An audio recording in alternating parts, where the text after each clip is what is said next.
Hello everyone, welcome back to my channel. আজকে আমি আপনাকে খুবই একটা সিম্পল সস দিব, যেটার মাধ্যমে আপনি আপনার আ পুরাতন প্যাটার্নটা চেঞ্জ করতে পারবেন। আই মিন আপনার জীবনে যদি বারবার একই ঘটনা ঘটে, কেন ঘটে এই সব কিছু আপনি আজকে বুঝতে পারবেন। আর এই সিক্রেটটা আপনার জীবনে খুবই গভীরভাবে প্রভাব ফেলবে। আপনি যদি এই সিক্রেটটা ফলো করতে পারেন, তাহলে আপনার জীবন 360 ডিগ্রি চেঞ্জ হয়ে যাবে। বুঝতে পেরেছেন? আর আমাকে অবশ্যই কমেন্ট বক্সে জানাবেন যে আপনি এটা ব্যবহার করার পর আপনার লাইফে কোনো ট্রান্সফর্ম হয়েছে কিনা, কোনো পরিবর্তন এসেছে কিনা আমাকে অবশ্যই জানাবেন। তো করবেন কি, একদিন সময় বের করে ১০-১৫ মিনিট ঠান্ডা মাথায় বসবেন।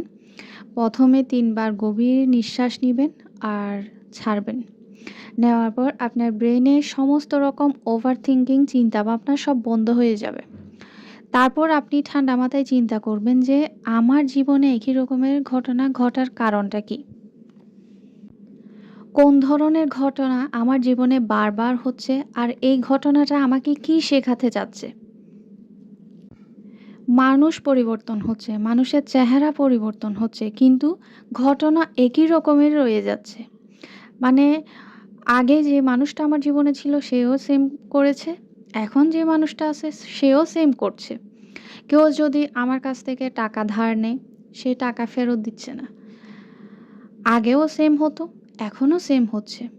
আমি যদি অফিসে যাই বা কোনো জব করি, তাহলে আমার সাথে সে সেম খারাপ ব্যবহার করছে।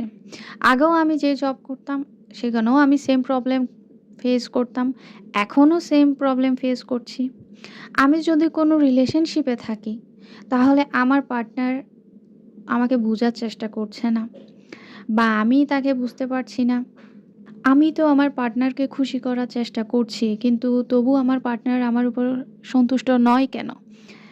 আর আপনার মনে হচ্ছে যে আপনি যদি ভালো হয়ে যান, তাহলে এই জিনিসটা আর হবে না। বা আপনি যদি আপনার পার্টনারকে ছেড়ে অন্য কোথাও চলে যান, তাহলে এই প্যাটার্নটা আপনার আর হবে না। এমন পরিস্থিতি আর আপনার হবে না। কিন্তু বিশ্বাস করেন, আপনি যেখানেই যাবেন না কেন, এই ধরনের পরিস্থিতিতে আপনি বারবার পড়বেন। আপনি যদি মানুষ পরিবর্তন করে ফেলেন, তবুও পড়বেন। জায়গা পরিবর্তন করে ফেলেন, তবুও পড়বেন। এটার কারণ কি জানেন? কারণ আপনার ভেতরের ফ্রিকোয়েন্সিটা পরিবর্তন হচ্ছে না। আপনি যে নেগেটিভ এনার্জিটা নিয়ে দিন কাটাচ্ছেন, সেটা পরিবর্তন করছেন না। আপনার চিন্তাভাবনাকে আপনি পরিবর্তন করছেন না। যার কারণে মানুষ পরিবর্তন হচ্ছে, কিন্তু আপনার পরিস্থিতির কোনো পরিবর্তন হচ্ছে না।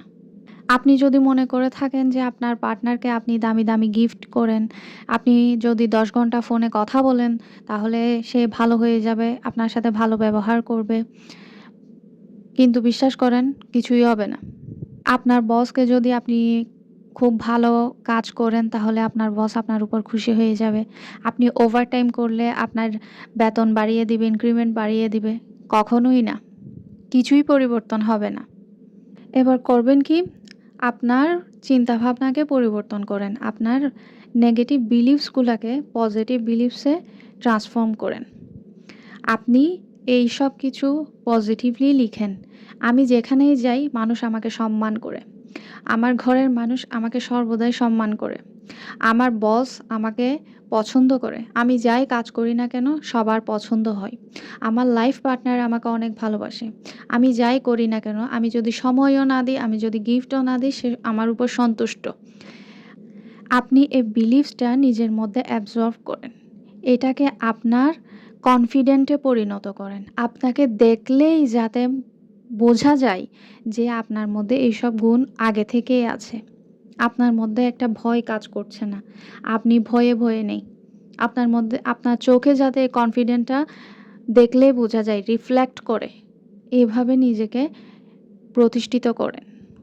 আর এইসব অ্যাফার্মেশনকে সারাক্ষণ বলতে থাকেন। ঘুমাতে, বসতে, হাঁটতে, খেতে যখনই থাকবেন আপনি এই অ্যাফার্মেশনকে নয়তো মুখে, মুখে নয়তো মনে, মনে বলতে থাকেন। যাতে আপনার সাবকন্সিয়াস মাইন্ডে পৌঁছে যায়। আপনি ঘুমালেও যাতে এই অ্যাফার্মেশনগুলো আপনার মাথার মধ্যে চলতে থাকে। আপনি ঘুম থেকে উঠলেও যাতে এই অ্যাফার্মেশনগুলো আপনার মাথায় চলতে থাকে। আপনি কাজ করে, করেও এই অ্যাফার্মেশনগুলা বলেন। যখন দেখবেন ৭ দিন পর্যন্ত আপনি এই অ্যাফার্মেশনটা টানা বলছেন, এরপর দেখবেন ম্যাজিক কাকে বলে।